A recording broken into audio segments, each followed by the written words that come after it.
N V news, ray of positive. NV news के Hindi podcast में एक बार फिर से मैं हाजिर हूँ एक नई कहानी लेकर।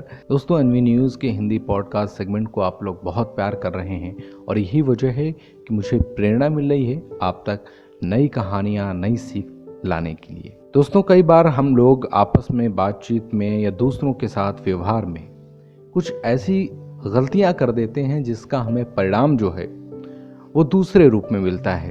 कभी हमने किसी को गलत शब्दों के साथ उसका अपमान कर दिया या किसी के साथ कोई गलत व्यवहार कर दिया।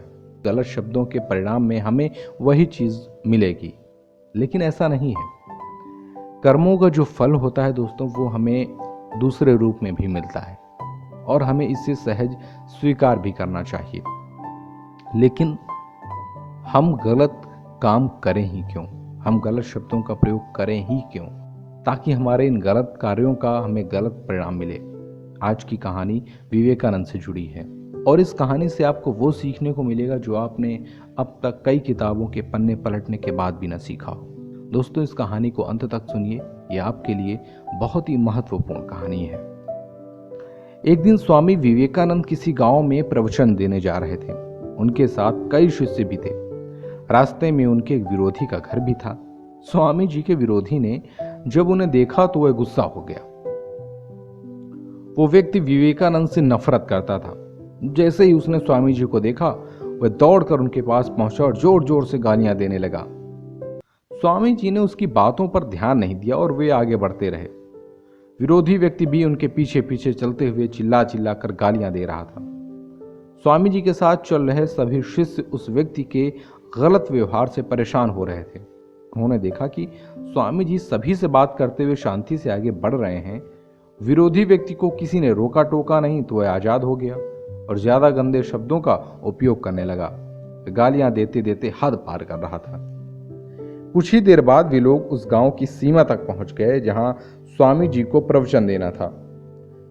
वहीं गांव की सीमा पर स्वामी जी रुके और उस विरोधी व्यक्ति से कहा, देखो भैया, तुम बहुत विद्वान हो, शब्दों का भंडार तुम्हारे पास है। उन शब्दों को गालियां बनाकर जितना तुम मुझे दे सकते थे तुमने दे दिया।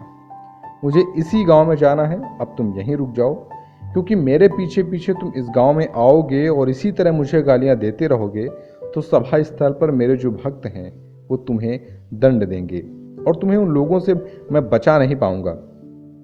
इस वजह से मुझे तकलीफ होगी कि मेरी वजह से जैसे है कि तुम लौट जाओ। जो भेंट तुमने मुझे दी है वह भी अपने साथ वापस ले जाओ।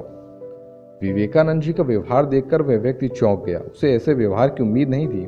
वह स्वामी जी के पैरों में गिर पड़ा और उनसे क्षमा मांगने लगा। स्वामी जी ने उस व्यक्ति को समझाया कि किसी के भी साथ गलत काम करोगे तो दंड पता नहीं किस तरीके से मिलेगा, क्योंकि कर्मों का फल तो मिलता ही है। इसीलिए सभी के साथ सम्मान के साथ व्यवहार करें, अच्छे शब्दों का प्रयोग करें, किसी के लिए भी गलत बात ना करें। बिल्कुल सही दोस्तों, इस कहानी से हमें यही सीख मिलती है कि जिनसे भी हम मिल रहे हैं साथ कम से कम गलत व्यवहार ना करें, गलत शब्दों का प्रयोग ना करें, क्योंकि पता नहीं हमारे उन कर्मों का फल हमें किस रूप में मिलने वाला है और कितना हमारे लिए घातक साबित होने वाला है। मिलूंगा मैं कल फिर से एक नई कहानी के साथ। तब तक के लिए दीजिए मुझे इजाजत। NV news, ray of positive.